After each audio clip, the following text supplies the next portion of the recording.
Well, I wanted to document my father's story. I thought it was absolutely amazing what had happened to him and to the rest of his family, and that it was horrendous. Because I had heard some of the key stories that they would tell, a number of times, but there were a lot of smaller things, like my Aunt Oli and my Aunt Lily, they were in the camp together with their mother, and there was a Wehrmacht guard. So near the end of the war, a lot of the SS guards were shipped out to fight, and the older Wehrmacht military guys were brought in, and they tended to be a lot nicer.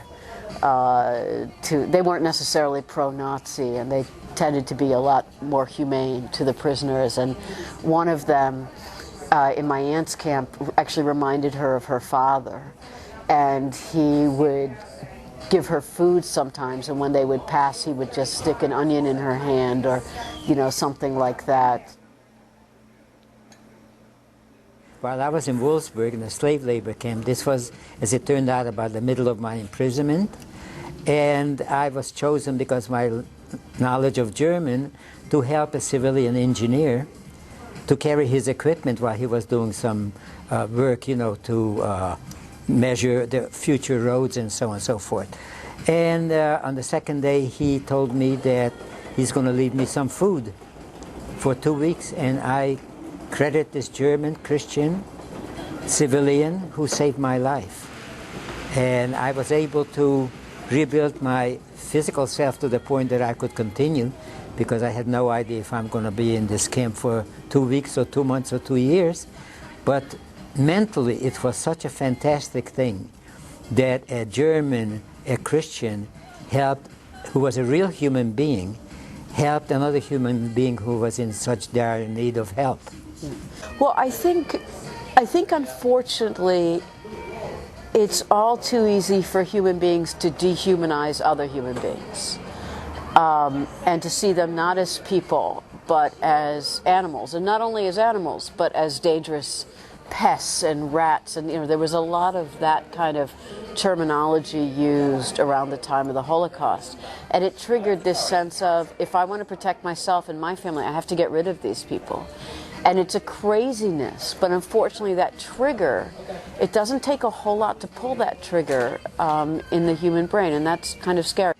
Well, I think it's a very important message to the world that this kind of stuff can happen. It did.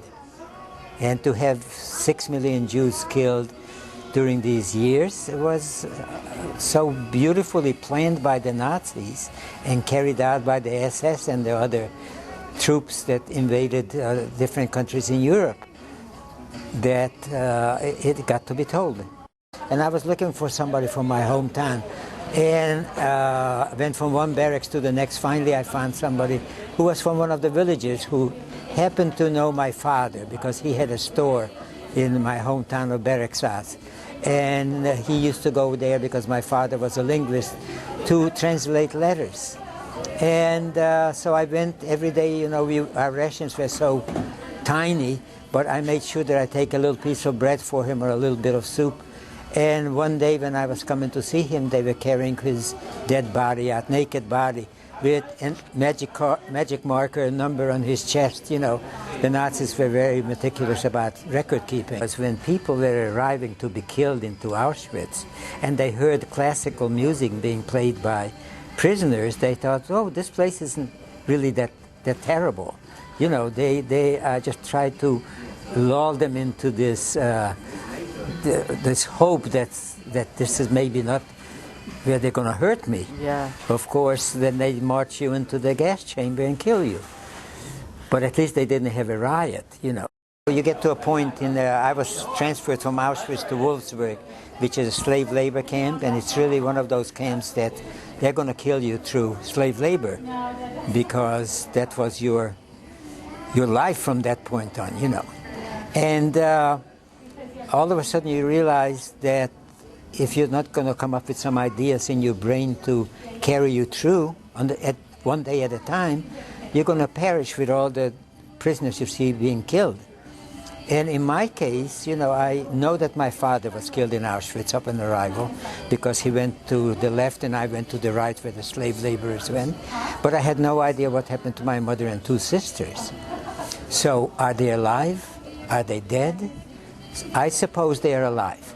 And what would happen if after this horror they get home and neither the father or the son gets there? So that gave me this incentive to really fight to stay alive. The other thing was, I was telling myself, if these Nazis kill me, they win. And if I stay alive, I win. As soon as I got out of the camp, the first thing I told myself, I'm going to get as much out of life as possible. This horrible experience is not going to ruin my future. And I was fortunately able to put it in a cubbyhole. I think we have to realize the propensity we have to cause such harm to other people and try and nurture that part of ourselves that stands up when, you know, make it a habit that if you see someone being bullied, even if it's, you know, in the workplace or at school or something like that, you know, their life doesn't have to be in danger, but get into the habit that bullying can't happen because the people who see it will step in. And if we can change society that way, that we're not passive observers, we help the person out who's being harmed or who's being bullied.